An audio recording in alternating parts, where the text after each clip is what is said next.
Hello guys, जैसा कि कल होने वाली है सेंसेक्स की एक्सपायरी, किस तरह से उसमें मेरा कंप्लीट प्लान बन रहा है, किन बातों का हमें ध्यान रखते हुए चलना है जिससे कि हम ट्रैप से बचते हुए कल के दिन एक अच्छा मोमेंटम प्लान कर सकें, उस बारे में डिस्कशन करेंगे। साथ ही साथ निफ्टी 50 और बैंक निफ्टी में किस तरह से मेरा कंप्लीट एनालिसिस बन रहा है वो भी मैं आपसे शेयर करने वाला हूं।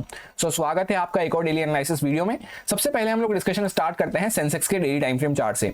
यहाँ पे आपको देखने को मिलेगा कि मार्केट काफी अच्छा यहाँ पे सेलिंग में बना हुआ था, उसके बाद एक बॉटम पार्ट पे आके जहां पे पहले से हम ऊपर जाना चालू किए थे उसी लेवल के आसपास आके वापस से मार्केट यहाँ पे थोड़ा सा कंसोलिडेट करता हुआ नजर आ रहा है। बैक टू बैक 3-4 दिन से आप देखेंगे तो कोई डिसाइसिव क्लोजिंग हमें देखने को नहीं मिल रही, और जो आज की कैंडल यहाँ पे बनती हुई नजर आई है वो kind of imperfect inside candle हमें देखने को मिल रही है, क्योंकि जो पिछली कैंडल थी प्रीवियस कैंडल उसके अंदर में ही 95% ऑफ द टाइम हम यहाँ पे काम करते रहे। तो उस वजह से क्या है, अब मार्केट जब वापस से इसका हाई क्रॉस करता है तो बाइंग का मोमेंटम थोड़ा सा और कंटिन्यू हो सकता है, जहां पे पहले हमें छोटे टारगेट और क्वांटिटी कम रखते हुए प्लान करना है, क्योंकि अभी तक भी हमने मेजर कैंडल को क्रॉस नहीं किया होगा जो बाहर वाली कैंडल है हमारी। तो इसके ऊपर निकलते हैं तो बाइंग हम प्लान कर सकते हैं, पर एज अ रिट्रेसमेंट थोड़ा सा क्वांटिटी कम रखते हुए टारगेट छोटे रखते हुए प्लान करने की जरूरत है। वहीं पे सेलिंग वापस से हम कब कर सकते हैं, जैसा ये हमारा इंपॉर्टेंट लेवल बना हुआ है। आज के दिन मार्केट ने हल्का सा इसको टेक डाउन किया था, इस लो के नीचे हल्का सा गया था, मार्केट वापस से ऊपर आ गया, इसी वजह से इम्परफेक्ट इनसाइड कैंडल बनी है। तो जब वापस से मार्केट इसके नीचे निकलता है तब हम कंटिन्यू सेलिंग प्लान करते हुए चल सकते हैं। ये लेवल हमें 75-300 के आसपास देखने को मिल रहा है, इसके नीचे जाता है तब हम सेलिंग कंटिन्यू प्लान करते हुए चल सकते हैं। अब ये तो हो गई बात हमारे टेक्निकल एनालिसिस की, किस तरह से यहाँ पे कंप्लीट चार्ट स्ट्रक्चर बना हुआ है। पर कल एक्सपायरी पर्सपेक्टिव से अगर हम देखते हैं तो आपको क्या देखने को मिलेगा, कंटिन्यूस सेलिंग हुई, यानी जो ऊपर से यहाँ पे कॉल राइट करके बैठे हैं वो अभी भी यहाँ पे सेफ बैठे होंगे, और नीचे से यहाँ पे जहाँ पे पुट राइटर्स वगैरह बैठे थे थोड़ा सा मार्केट ने उनको टेक डाउन करने की कोशिश करी, सबको डराया भगाया, वापस से मार्केट ऊपर आ चुका है, तो यहाँ से वापस से पुट राइटिंग होना स्टार्ट हो गई होगी। तो अभी आप देखेंगे तो पिछली कैंडल के ऑलमोस्ट हम अंदर ही एकदम सेंटर पार्ट के आसपास चल रहे हैं, ऊपर से कॉल राइटर बैठे होंगे, नीचे से पुट राइटर बैठे होंगे। तो अगर इस बीच में हम जैसे घूमते रहते हैं तो जैसा मैंने आपसे कहा बाइंग में हमारा प्लान तो रह सकता है, पर टारगेट हमें छोटे रखने हैं। ऐसा क्यों कह रहा हूं, क्योंकि ऑप्शन बायर पर्सपेक्टिव से यहाँ पे ऑप्शन सेलर्स की हम गिरफ्त में बने हुए हैं, तो उसमें हमें छोटे टारगेट रखना ही जरूरी हो जाता है। जब वापस से मार्केट इस कैंडल का हाई वगैरह क्रॉस करेगा या वापस से नीचे आके इसका लो क्रॉस करना चालू करता है, तब एक्सपायरी पर्सपेक्टिव से हमें ऑप्शन बायर के हिसाब से मूव मिल पाएगा।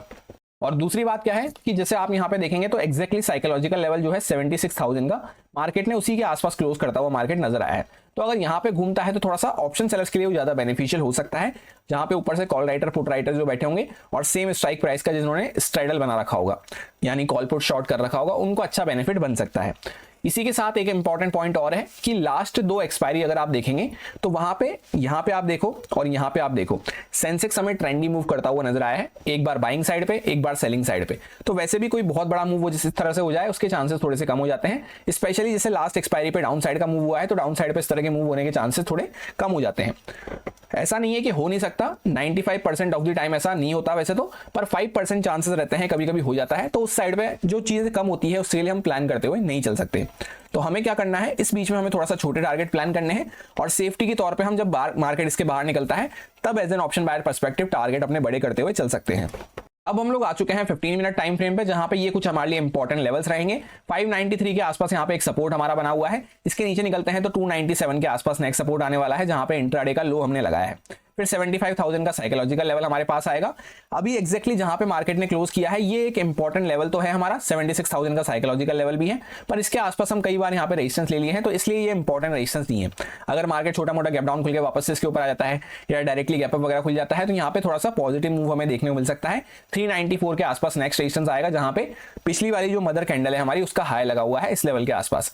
फिर इसके ऊपर निकलता है तो फर्दर यहाँ पे कॉल राइटर्स वगैरह और एग्जिट कर सकते हैं। 641 के आसपास नेक्स्ट रेजिस्टेंस आने वाला है, फिर 898 के आसपास नेक्स्ट रेजिस्टेंस हमारा आने वाला है।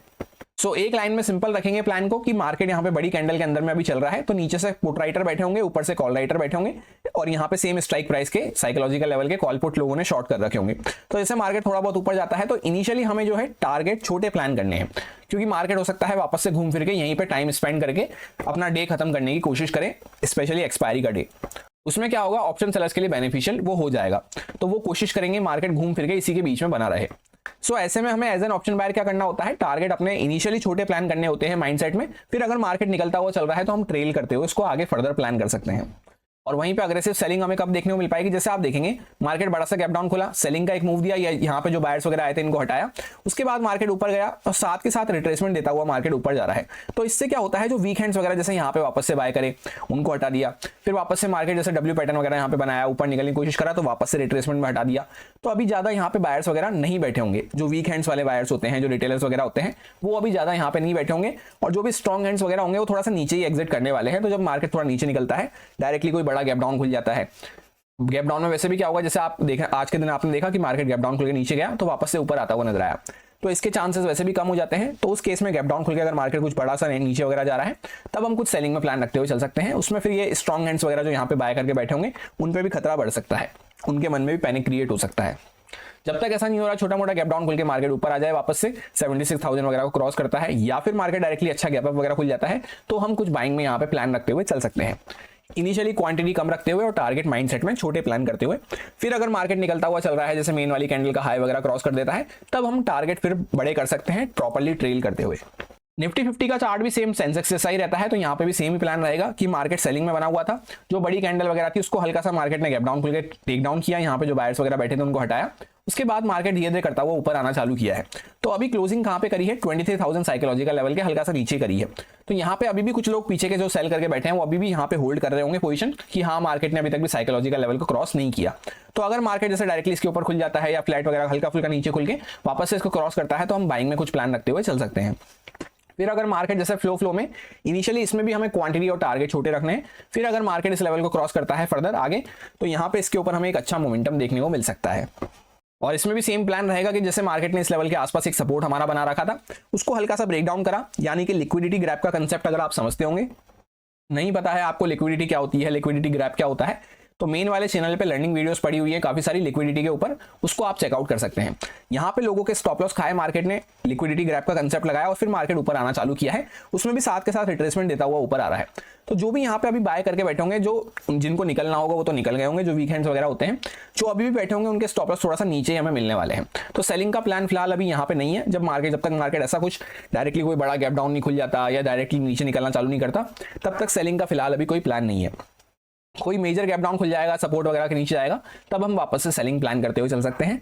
ऐसा इसलिए भी है क्योंकि यहाँ पे मार्केट का सपोर्ट बना हुआ था, एक बार मार्केट ने ब्रेक डाउन करा, फेलियर में कन्वर्ट करके ऊपर आ गया लिक्विडिटी ग्रैप का कंसेप्ट लगाते हुए, तो वापस से अगर इसके नीचे आता है तो फिर वो कंटिन्यूस सेलिंग में जा सकता है। तो इसके नीचे ही हम कुछ सेलिंग का प्लान एक्टिवेट कर पाएंगे।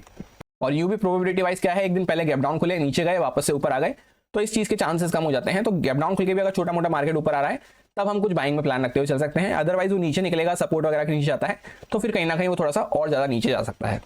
अब हम लोग आ चुके हैं बैंक निफ्टी के चार्ट पे। यहाँ पे ये कुछ हमारे लिए इंपॉर्टेंट लेवल्स रहेंगे। 725 के आसपास एक सपोर्ट हमारा बना हुआ है, जिसको मार्केट ने हल्का सा यहाँ पे लिक्विडिटी ग्रैप का कंसेप्ट लगा के वापस से मार्केट इसी पे सपोर्ट लेना स्टार्ट कर दिया है।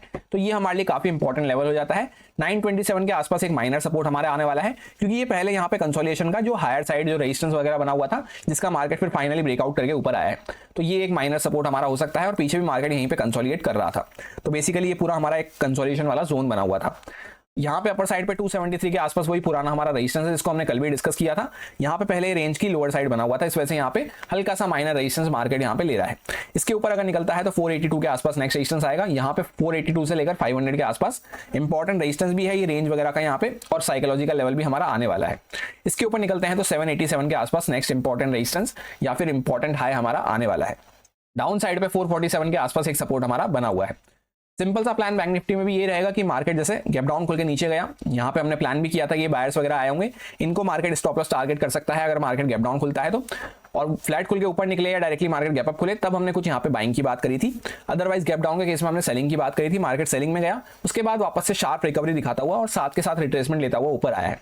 और साथ में लिक्विडिटी ग्रैप का कंसेप्ट भी यहाँ पे लग रहा है कि मार्केट ने ये पूरा लिक्विडिटी ग्रैप करा, इस तरह से सपोर्ट बना हुआ था, लिक्विडिटी ग्रैप करा, फिर मार्केट इसके ऊपर आया है। तो अभी यहाँ पे कोई स्ट्रॉन्ग पार्टी वगैरह जो यहाँ पे बाय करी होगी, साथ के साथ रिट्रेसमेंट भी हुआ है, तो वीकेंड्स वगैरह हट गए होंगे, स्ट्रॉन्ग लोग अभी भी बैठे होंगे।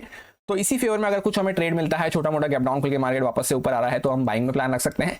डायरेक्टली मार्केट कुछ अच्छा गैप अप खुल जाता है तो भी हम ऐसा प्लान रखते हुए चल सकते हैं। सेलिंग हम जब कर पाएंगे जब मार्केट थोड़ा सा नीचे निकलता है, जहां पे ये हमारा रेजिस्टेंस बना हुआ था, जिसको पहले हम क्रॉस नहीं कर पा रहे थे, एटलीस्ट मार्केट इसके नीचे जाके जब कुछ प्राइक्शन बनाता है, तो फिर क्या होगा, 49,000 का साइकोलॉजिकल लेवल भी मार्केट ब्रेक डाउन कर देगा, उसके भी नीचे आ जाएगा, तो फिर हम कुछ सेलिंग में प्लान रखते हुए चल सकते हैं। जब तक ऐसा कुछ नहीं हो रहा मार्केट छोटे मोटे मूव यहाँ पे बाइंग में कंटिन्यू देता हुआ रह सकता है। पीछे के सेलर्स वगैरह पे थोड़ा खतरा बढ़ सकता है अगर गैप डाउन खुल के ऊपर निकला या डायरेक्टली गैप अप खुला तो उस केस में। और वैसे भी फिर 500 का साइकोलॉजिकल लेवल पास में आ जाएगा, तो यहाँ पे पहले मार्केट कई बार फंस चुका है, इसके ऊपर और जाता है तो और बाइंग का मूव कंटिन्यू होता हुआ रह सकता है। यही मेरा सिंपल सा एनालिसिस बन रहा था दोनों तीनों इंडेक्सेस में, जो आपके साथ प्योरली एजुकेशन एक्सपीरियंस पर्पस से शेयर किया गया है, सारे लॉजिक्स और रीजंस को एक्सप्लेन करते हुए अच्छे से काफी डिटेल में। अब अगर आपको अच्छा लगता है, समझ में आया है, तो आप इसको यूज में ले सकते हैं अपने रिस्क पे, अपने प्रॉपर रिस्क मैनेजमेंट को फॉलो करते हुए, अच्छे से स्टॉप लॉसेस वगैरह को फॉलो करते हुए। Happy Sensex expiry, thank you.